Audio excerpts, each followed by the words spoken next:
Good morning. हम photochemistry के बारे में अध्ययन कर रहे थे। कल जैसा हमने बताया था कि फोटोकेमिस्ट्री में कुछ रिएक्शन प्रकाश की उपस्थिति में ही होती हैं। हमने स्पेक्ट्रोस्कोपी में जैसे पढ़ा है कि प्रकाश जो है वो पदार्थ अवशोषित करते हैं और अवशोषण के दो पुराने चिरसम्मत नियम हैं जिन्हें हम लैम्बर्ट का नियम या बियर का नियम कहते हैं। लैम्बर्ट ने ये बताया था कि प्रकाश को जब एक समांगी माध्यम में से प्रवाहित किया जाता है तो आपतित विकिरण की तीव्रता में मोटाई के सापेक्ष जो तीव्रता में कमी होती है वो आपतित विकिरण की तीव्रता के समानुपाती होती है। उसी को बाद में बियर्स ने और आगे सॉल्यूशंस पे लिया। उन्होंने बताया कि विकिरण की तीव्रता में मोटाई के सापेक्ष जो कमी होती है वो आपतित विकिरणों की तीव्रता और सांद्रता दोनों के समानुपाती होती है, जिन्हें कि हम संयुक्त रूप से लैम्बर्ट बियर्ड लॉ कहते हैं। इसके बारे में हम पूर्व में अध्ययन कर चुके हैं। तो लैम्बर्ट बियर्ड नियम के अनुसार पदार्थ जो हैं वो ऊर्जा का अवशोषण करते हैं और ऊर्जा के अवशोषण करके अब आगे रिएक्शंस देते हैं। जैसे कि मैंने आपको कहा कि फोटोकेमिकल रिएक्शंस में पदार्थ जो हैं वो ऊर्जा को अवशोषित करके आगे रिएक्शंस देंगे। रिएक्शंस देने के लिए दो नियम हैं जिन्हें कि हम लॉज ऑफ फोटोकेमिस्ट्री कहते हैं। ये दो नियम हैं। पहला नियम है ग्रोथस-ड्रैपर्स लॉ, ग्रोथस एवं ड्रैपर का नियम। ये पुराना चिरसम्मत नियम है जो कि क्वालिटेटिव है नियम है।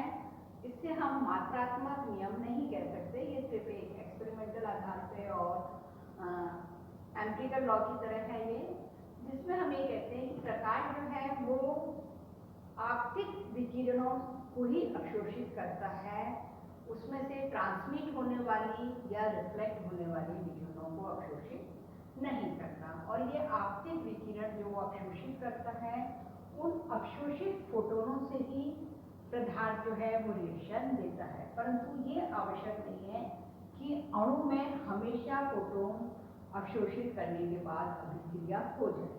वो अभिक्रिया दे भी सकता है या अपनी काइनेटिक एनर्जी को बढ़ा सकता है ऊर्जा अवशोषित फोटोन की ऊर्जा से, या कई बार ऊर्जा जो उसने अवशोषित करी है वो आगे फोटोकेमिकल रिएक्शन तो नहीं देती पर दूसरे रूप में, चमक के रूप में, कुछ प्रदीप्ति के रूप में बाहर निकलती है, जिन्हें हम फ्लोरोसेंस या फास्फोरोसेंस देते हैं। तो मीन्स पदार्थ जो है वो आपतित विकिरणों को अवशोषित करता है और ये आपतित विकिरण जो अवशोषित फोटोन है वो रिएक्शन दे भी सकते हैं या नहीं दे सकते। कोई फिक्स नहीं है, इसलिए ये नियम गुणात्मक नियम है, मात्रात्मक नहीं है। परंतु अब ये क्लासिकल इंपॉर्टेंस का नियम है। दूसरा नियम है जिसे हम कहते हैं स्टार-आइंस्टीन का नियम या लॉ ऑफ फोटोकेमिकल इक्विवेलेंस या रासायनिक तुल्यता का नियम। इस नियम के अनुसार क्रियाकारी पदार्थ का प्रत्येक अणु जो कि फोटोकेमिकल रिएक्शन में भाग ले रहा है वो एक फोटोन को अवशोषित करता है और फोटोन को अवशोषित कर वो सक्रिय होता है, अर्थात वन मॉलिक्यूल वन फोटोन या वन क्वांटम, यानी एक मॉलिक्यूल एक क्वांटम जो है अवशोषित करता है। इसलिए हम इसे एक मॉलिक्यूल एक क्वांटम का नियम या फोटोकेमिकल इक्विवेलेंस का नियम भी कहते हैं। इस नियम के अनुसार पदार्थ द्वारा प्रति मोल अवशोषित ऊर्जा जो है उसे हम E से रिप्रेजेंट करते हैं। ये E इक्वल टू होती है NH न्यू के, जहाँ पर N जो है वो एवोगाड्रो नंबर है, H प्लांक कांस्टेंट है और न्यू जो है वो आपतित विकिरण की तीव्रता है। E जो कि प्रति मोल अवशोषित होने वाली ऊर्जा है उसे हम आइंस्टीन कहते हैं। मीन्स एक मोल पदार्थ की जो ऊर्जा है वो एक आइंस्टीन के बराबर होती है। एन एवोगाड्रो नंबर है जिसका की वैल्यू जो है हम जानते हैं 6.023 × 10⁻⁴ 23 होती है। H जो है वो प्लांक कांस्टेंट है 6.625 इंटू 10⁻⁻27। न्यू जो है वो प्रकाश की तीव्रता है एंड न्यू इक्वल टू होता है c अपॉन लैम्डा के।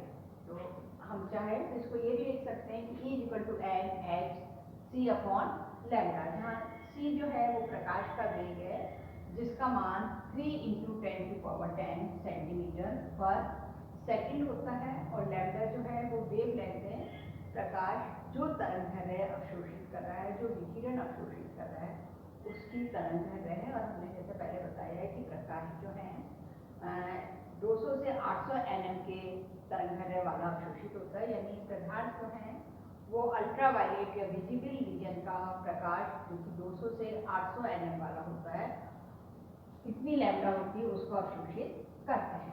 अगर हम ये सभी न्यूमेरिकल वैल्यू फॉर्मूले में रखें तो E इक्वल टू हो जाता है 6.023 into 10⁻23 into 6.625 into 10⁻⁻27 into 3 into 10⁻10 जो c के बराबर है अपॉन लैम्डा, जिसको सॉल्व करने पे हमारा मान जो है वो E आइंस्टीन इक्वल टू हो जाता है 2.859 upon 2.859 into 10⁵ upon lambda kilo calorie पर मोल में।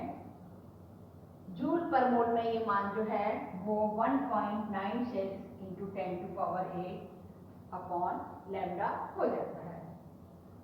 इस एक मोल पदार्थ की जो ऊर्जा है इसे हम एक क्वांटा यानी कि HU कहते हैं, जिसमें क्वांटा या फोटोन जर्नलिस्ट में हम नियम में क्वांटम वर्ड यूज करते हैं। तो एक मोल पदार्थ की जो ऊर्जा है वो एक क्वांटम यानी एक HU के बराबर होती है, इसे हम आइंस्टीन कहते हैं।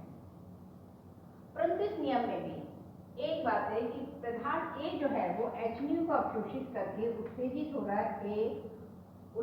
रहा है, परंतु ये आवश्यक नहीं है या अनिवार्य नहीं है कि A जो एक्टिव हुआ वो B को ही बनाए यानी प्रोडक्ट को बनाए। ये अभी भी इसमें भी पक्का नहीं होता, यानी A जो है वो HU को अवशोषित तो कर लेता है, पर अवशोषित करके वो उसी तरह प्रोडक्ट बनाए जरूरी नहीं है, वो भी फ्लोरोसेंस, फास्फोरेसेंस, काइनेटिक एनर्जी या किसी और ऊर्जा को निकाल सकता है। इसलिए हम इस नियम को फोटोकेमिकल इक्विवेलेंस की जगह अगर हम प्रिंसिपल ऑफ क्वांटम एक्टिवेशन कहें तो वो नाम ज़्यादा उचित है, इसलिए हम इस नियम को प्रिंसिपल ऑफ क्वांटम एक्टिवेशन भी कहते हैं। और इस नियम के अनुसार अब पदार्थ जो हैं वो ऊर्जा को अवशोषित करते हैं और अवशोषित करके पदार्थ अपनी आगे रिएक्शन देते हैं। आगे फोटो केमिस्ट्री में रिएक्शन के अलावा और किस रूप में प्रकाश अपनी ऊर्जा को निकाल सकते हैं उसको हम आगे देखेंगे।